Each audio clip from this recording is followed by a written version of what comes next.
અમિત ચાવડાએ ખેડૂતો માટે સરકાર 10,000 કરોડનું પેકેજ જાહેર કરે તેની પણ માંગ કરી।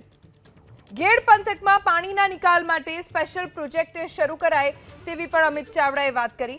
140%થી વધુ વરસાદ થયો ત્યાં લીલો દુકાળ જાહેર કરવાની માંગ કરવામાં આવી। ખેડૂતોના પ્રશ્ને સોમનાથમાં મેગા ડિમોલિશનના મુદ્દે અમિત ચાવડાએ સરકાર ઉપર આકરા પ્રહાર કર્યા। અમે ગુજરાતના ખેડૂતો વતી માગણી કરીએ છીએ કે એક તરફ ચોમાસું આજે પૂરું થવામાં છે, ખેડૂતો રાતા પાણીએ રડી રહ્યા છે, ત્યારે ગુજરાતમાં જે 140% કરતાં વધારે વરસાદ થયો છે એવા તમામ 106 તાલુકા અને 15 જિલ્લામાં લીલો દુકાળ જાહેર કરવામાં આવે।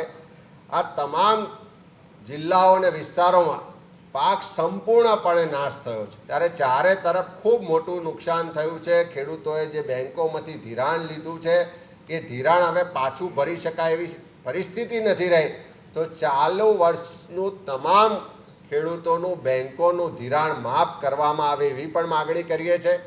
અત્યારે આખું જે નુકસાન થયું છે કોઈ એને પાક વીમા જેવી કાયમી યોજના નથી, હજુ સુધી સરકારે ફક્ત 350 કરોડનું પેકેજ જાહેર કર્યું છે, એના બદલે 10,000 કરોડ રૂપિયાનું પેકેજ સરકાર આ ખેડૂતોને નુકસાનીના વળતર માટે જાહેર કરે એવી માગણી કરીએ છીએ।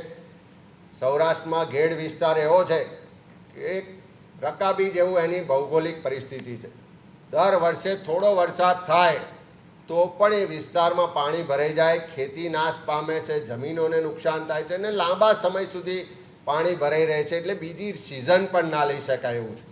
અને દર વર્ષે ખેડૂતો રજૂઆત કરે છે, આંદોલન કરે છે, કોંગ્રેસ પક્ષ રજૂઆત કરે છે, તો આ ગેડ વિસ્તારમાં જે કાયમી આ પરિસ્થિતિ થાય છે, કાયમ માટેનો પ્રશ્ન છે, એનું નિરાકરણ કરવા માટે સરકાર ત્યાં સ્પેશિયલ પ્રોજેક્ટ બનાવીને આ સમસ્યાનું કાયમી નિરાકરણ કરવી માગણી પણ કરી। હવે શિયાળુ સિઝન એટલે રવિ સિઝનની શરૂઆત થશે, તો એ પહેલાં જે પણ નુકસાની છે એનું વળતર તાત્કાલિક ખેડૂતોને ચૂકવાય। અને એમાં પણ ખાસ કરીને જે જમીન ધોવાણનો સર્વે નથી કરવામાં આવ્યો, જે જમીન ધોવાણનું વળતર માટેની કોઈ નીતિ યોગ્ય બનાવવામાં નથી આવી, તો જમીન ધોવાણનું પણ સર્વે કરવામાં આવે ને એના પૈસા પણ તાત્કાલિક ચૂકવવામાં આવે એવી માગણી કરીએ છીએ।